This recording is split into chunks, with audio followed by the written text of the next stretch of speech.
Salam sigap dan shalom. Renungan kita pada hari ini, Minggu 10 Oktober 2021, berjudul Kita berbuah hanya ketika kita tinggal dalam Kristus. Ayat intinya terdapat di dalam Yohanes 15 ayat 4. Tinggallah di dalam aku dan aku di dalam kamu. Sama seperti ranting tidak dapat berbuah dari dirinya sendiri kalau ia tidak tinggal pada pokok anggur. Demikian juga kamu tidak berbuah jikalau kamu tidak tinggal di dalam aku. Pena Inspirasi menuliskan yang dimaksud dengan judul renungan kita pagi ini, kita berbuah hanya ketika kita tinggal dalam Kristus. Sebagai petunjuk agar kita bisa tinggal di dalam Kristus adalah sebagai berikut.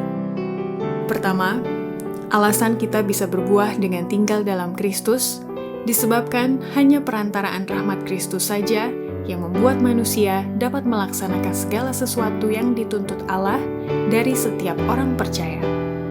Semua orang yang menerima Kristus sebagai juru selamat pribadi harus menunjukkan kebenaran Injil serta kuasa penyelamatannya atas kehidupan. Allah tidak membuat tuntutan tanpa mengadakan persiapan untuk memenuhinya. Perantaraan rahmat Kristus, kita dapat melaksanakan segala sesuatu yang dituntut Allah. Segenap kekayaan surga harus dinyatakan melalui umat Allah. Dalam hal inilah Bapakku dipermuliakan, kata Kristus, yaitu jika kamu berbuah banyak, dan dengan demikian kamu adalah murid-muridku.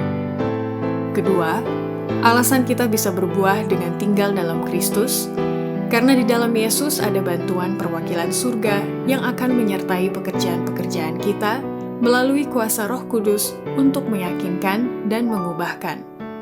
Selagi kita bekerja dengan kekuatan yang Tuhan berikan kepada kita, dan dalam kerendahan hati menempatkan seluruh kepercayaan kita di tangannya, pekerjaan kita pastilah berbuah. Usaha-usaha kita yang tekun untuk membawa jiwa-jiwa kepada pengetahuan akan kebenaran, pada saat ini akan didukung oleh malaikat-malaikat kudus, dan banyak jiwa akan diselamatkan. Tuhan tidak akan pernah meninggalkan utusan-utusannya yang setia.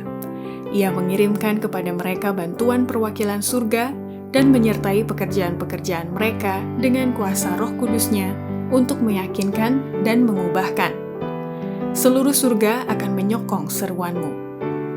Ketiga, alasan kita bisa berbuah dengan tinggal dalam Kristus karena kita tidak pernah tahu di dalam pekerjaan kehidupan kita mana yang akan bertahan dan mana yang tidak. Benih yang baik yang telah ditaburkan itu mungkin jatuh di hati yang dingin, duniawi, dan mementingkan diri sendiri, tanpa menunjukkan bukti bahwa benih itu mulai berakar.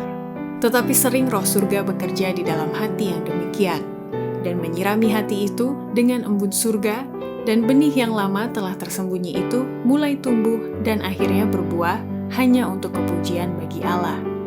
Kita tidak pernah tahu di dalam pekerjaan kehidupan kita, mana yang akan bertahan dan mana yang tidak.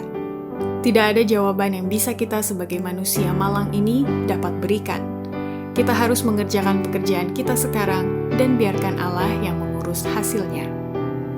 Keempat, alasan kita bisa berbuah dengan tinggal dalam Kristus, karena jiwa-jiwa itu sangat berharga di pandangan Allah, dan hanya Yesus yang bisa melihat akhir dari permulaan. Ada berbagai jenis pekerjaan yang akan dikerjakan. Jiwa-jiwa berharga di pandangan Allah. Didiklah mereka, ajarlah mereka pada waktu mereka merangkul kebenaran, bagaimana memikul tanggung jawab. Ia yang melihat akhir dari permulaan, yang bisa membuat biji yang ditanam berbuah, akan bersama engkau dalam usahamu. Demikianlah renungan kita pada hari ini, kiranya Tuhan memberkati kita semua.